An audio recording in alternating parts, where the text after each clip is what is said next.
If you've ever walked into your plant room and you see green, green, green, and especially in the wintertime when it just looks a little bit gloomy and you want things to brighten up, we've got a plant that is just absolutely on fire. It'll glow, it'll just bring all of your plant rooms to light, and it is just a really exotic plant. Just really, really pretty. And it is our plant of the week this week.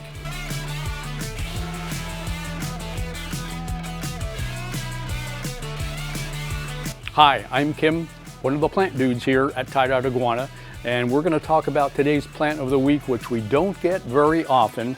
It is called the Prince of Orange, and it is called the Prince of Orange for good reason. It is just absolutely glowing. It'll light up any room that you might see because of the brilliant colors that it has. And this is not necessarily a plant for the beginner, for the faint of heart, and I'll explain that in a little bit as to how you can control what the colors are. But just a great plant. It's a little bit larger than one of them that we normally get, but I'll explain all of the pros and cons that we have here with this beautiful Prince of Orange, starting off with watering. Top inch or so, once that's dry, it's time to water it. Water it thoroughly. Let the water come out of the bottom of the plant where those holes are, and you're probably going to be watering once a week. Now with our larger plants, sometimes it's a little harder to tell whether it needs the water. You'll go ahead and you'll check that top inch. Smaller plants, you can pick those up and you can tell by the weight right away. They're very light, they need water. With the bigger plants, they've got a lot of soil going on, so you might need a little help. And with something like the Prince of Orange, or the bigger plants, I'd suggest that you go ahead and get yourself a hydrometer. This will go ahead and give you actually 3 readings just based on the little switch that we have in front. It'll tell you what kind of light you have. It'll tell you also what your moisture is, and it'll help you with your pHs. When it's out of the soil, obviously it's in the off position. There's no on-off. And we watered this plant really good about an hour or so ago, so it's probably going to be good for a week. And as we put the meter into the soil, you can see right away it's going to help you know what it is. So if you haven't watered your plant in say 2 or 3 days and you put the hydrometer in and this is the reading you get, you don't want to be watering it again. Just go ahead and back off. A lot of these larger plants are subject to root rot because you think big plant, gotta water this little puppy every single day. Not the case. The hydrometer is going to help you out. So from a watering perspective, this is probably going to be good for the rest of the week. So just be careful that you don't overwater. Use a hydrometer, and you can just go ahead and do that knuckle check if you want. Check that first inch or so, and you should be okay. Always, again, make sure that the water comes out the drainage holes in the bottom of your plant, and if you have it sitting in the soil, then any of those extra drops of water after maybe 15 to 30 minutes or so, you can just go ahead and dispose of those. From a soil perspective, also a little tricky. We're going to use probably 25% potting soil, 25% perlite. We're going to put some coco coir in there and also some bark. It needs to be chunky, it needs to be well draining. And if you happen to be in a specialty shop and have opportunity to get some orchid soil, orchid mix, that by itself is nice and chunky. So a little bit difficult to see, but there's just lots of peat and other things that are going on in here to keep this soil just a little bit different. We're not just going to use plain potting soil, so you need to work a little bit to make sure you get the mixture right.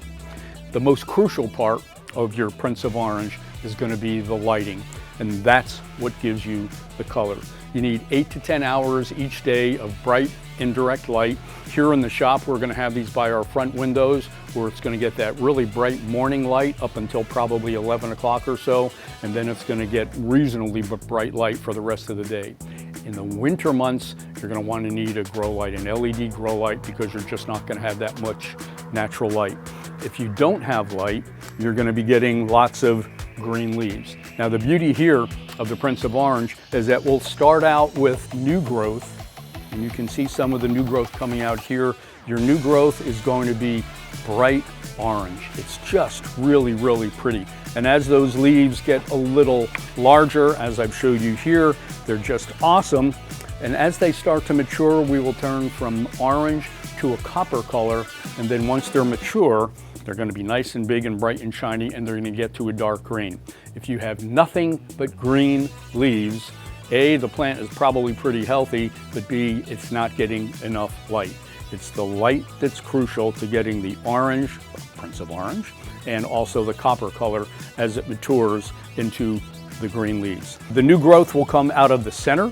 Some plants it'll come out of the bottom. Some plants you'll see little budlets in different areas, but here with the Prince of Orange, it does come out of the center. And as I showed you here, we've got some good example of new growth here, which is just getting ready to unfurl. Nice and orange, will eventually turn to the copper, and then it's going to turn to the dark green.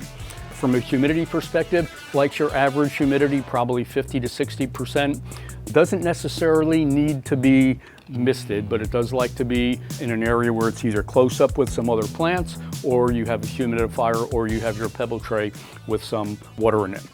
Temperatures, comfortable indoor temperatures, 65 to probably 80 degrees will be just fine for it. It is toxic, so you need to be careful about that. The leaves themselves, if an animal were to chew on them, they have microscopic calcium, almost like little glass pellets that would be inside shavings. And obviously you can't see that, but it's microscopic. So you just wouldn't want to be in an area where an animal is going to be chewing on it. Generally speaking, we are pest resistant, but when you have plants that have lots of folds in them, there's a tendency sometimes for mealybugs to go ahead and get into those folds where it's nice and warm, it's nice and moist, and the folds will, at least for a minimum period of time, be dark. And that's an area where pests can grow. But the Prince of Orange, generally speaking, is going to be pest resistant, so you're probably not going to have to worry about that. We don't get the Prince of Orange very often. It's a nice big plant, so you can get it started. These are in 6-inch pots. If you were to get this and want to repot it, I'd probably go 2 inches bigger, put it in an 8-inch pot. Again, be careful with that soil mixture. Make sure it gets plenty of light. Make sure you don't overwater it. It's a great plant. We've got a handful of these in the shop. So if you're looking for something great to add to your plant collection, beautiful color, our plant of the week at Tye-Dyed Iguana, Prince of Orange.